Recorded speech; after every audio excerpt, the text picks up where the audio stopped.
আচ্ছা, আপনি যে আমাকে ফলো করতেছেন আমি সেটা বুঝবো কি করে বলেন তো? ফলো করলেই ফলো ব্যাক পাবেন, এইসব চিন্তাধারা ছেড়ে দেন। আপনি নিজেও একটা পেজ রান করতেছেন, সো আপনি জানেন যে পেজের কাজগুলো কিভাবে চলে আর কাদের সাথে আসলে ইন্টারেক্ট করলে আপনার লাভ বেশি। এখানে ব্যাপারটা আসলে গিভ এন্ড টেকের মতো, যেটা মুখে বললে না কাজে করে দিতে হয়। অর্থাৎ আপনি যদি চান কেউ আপনাকে সাপোর্ট করুক, তাহলে আপনার তাকে সাপোর্ট করতে হবে এন্ড সে ইভেনচুয়ালি অবভিয়াসলি আপনাকে সাপোর্টটা ব্যাক করবে। This is how it work. এখন আসি আমি আমার কেকের কথায়। আজকে আমি আমার ওয়াও কেকের ডেকোরেশনটা শেয়ার করতেছি। হ্যাঁ, হয়তো অনেকের কাছে এত ওয়াও মনে হবে না, কিন্তু আমার কাছে আমার করা কেকগুলোর মধ্যে বেস্ট একটা কেক এটা, কজ এটার আমি খুব সুন্দর একটা ছবি তুলতে পারছি। আর কেকটা না সিম্পলের ভিতরে খুবই দৃষ্টিনন্দন ছিল। আমার কথা বিশ্বাস না হইলে আপনারা জাস্ট লাস্টের ছবিগুলা দেখবেন, তাহলেই বুঝতে পারবেন। তবে এই সিম্পল কেকটা বানাইতে গিয়ে আমি কি করছি বলেন তো? আমি করে ফেলছি আমার ক্রিমটা ওভারবিট। এখন যতটুকু কেক পাইপিং ব্যাগে ভরা হয়নি ওটার তো সমাধান আছে, ওটাতে জাস্ট হালকা একটু গরম পানি মিশিয়ে ভালো মতো ফাটাই নিলে হবে। কিন্তু যেটা আমি অলরেডি কেকে লাগাই ফেলছি সেটার কি সমাধান? এই ব্যাপারটার একটা দারুণ সমাধান আছে, যেটা আমি এই কেকটা বানানোর সময় কাজে লাগাইছি, কিন্তু সেটা আমি শুট করিনি,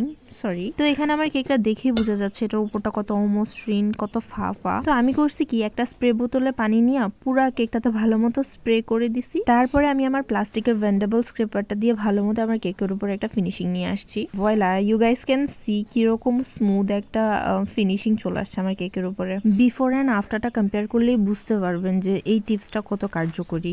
আলহামদুলিল্লাহ, look at the smooth surface, মাশাআল্লাহ।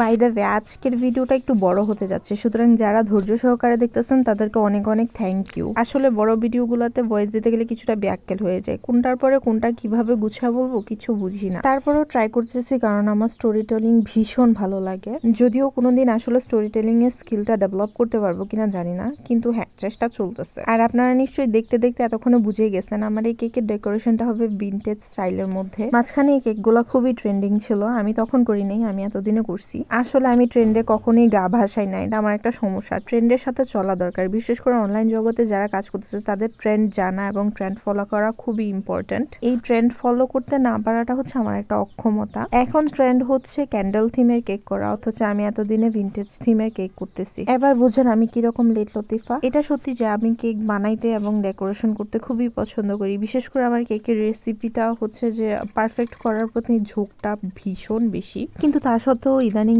অর্ডার না পড়লে আমি বেশি একটা কেক বানাই না, কজ পকেটের কথাও চিন্তা করতে হয়। তাছাড়া আমার বেকিং স্টুডিওটা এত এলোমেলো, প্রত্যেকবার কাজ করার সময় সবকিছু নামাইতে হয়, দেন আবার কাজ শেষ হলে সবকিছু উঠে রাখতে হয়। দিস ইজ সো হজবরলো। সব মিলিয়ে আমি কিছুটা ফ্রাস্ট্রেটেডই হয়ে যাই, যার কারণে ইদানিং খুব একটা ডেকোরেশনের ভিডিও আমি আর শুটই করি না। এই ভিডিওগুলো অনেকটাই পুরানো, আমার গ্যালারি ভর্তি টুকিটাকি ভিডিও আছে যেগুলো আমি এখন এডিট করে মোবাইল থেকে বিদায় করতে চাচ্ছি। এন্ড বকবক করতে করতে আমার ডেকোরেশন অলমোস্ট শেষই হয়ে গেছে। প্রথম যখন আপুদেরকে দেখতাম এই বো লাগানো কেকগুলো বানাইতো, তখন আপুদেরকে অনেক প্রশ্ন করতাম যে আপু এই বউগুলা কিভাবে লাগান, কোনো পিন দিয়ে কি আটকাইতে হয় নাকি এমনিই লাগিয়া থাকে? কিন্তু আসলে বানানোর পরে বুঝছি এখানে কিছুই করতে হয় না, বউগুলা জাস্ট ক্রিমে লাগাইলে লেগে থাকে, কোনো কিছু দিয়েই অ্যাটাচ করতে হয় না। আর এখানে আমার বউগুলার সাইজগুলো আমার খুবই ভালো লাগছে, মানে লুকসটা খুব ভালো লাগতেছিল। বাই দ্য ওয়ে, আপনারা কয়জন জানেন এই যে বো লাগানো কেকের থিমটা, এটাকে ক্রোকেট থিম বলে, যেটা আমি উচ্চারণ করতেও আমার সমস্যা হয়। So let's drop the topic. কিন্তু টপিক ড্রপ করলেও এই কথা স্বীকার করতে হবে যে এই কেকগুলো দেখতে ভীষণ রকমের এলিগেন্ট হয়। ওদের এটার উপরে কোনো কিছু লেখার ডিমান্ড ছিল না, সো আমি নিজ থেকে লাভ লেখাটা লিখে দিছি, বিকজ মনে হচ্ছিল এই থিমটার সাথে লাভ লেখাটা যাচ্ছিল। আর অ্যাজ অলওয়েজ আমার কেক 110 গ্রাম বেশি হয়েই গেছে, আলহামদুলিল্লাহ, তাতে কোনো সমস্যা নাই, যার যার রিজিক বলে কথা। Just please look at this layerings, মাশাআল্লাহ। I hope you guys like this video. যদি ভালো লাগে please like, comment and share. Thank you for watching.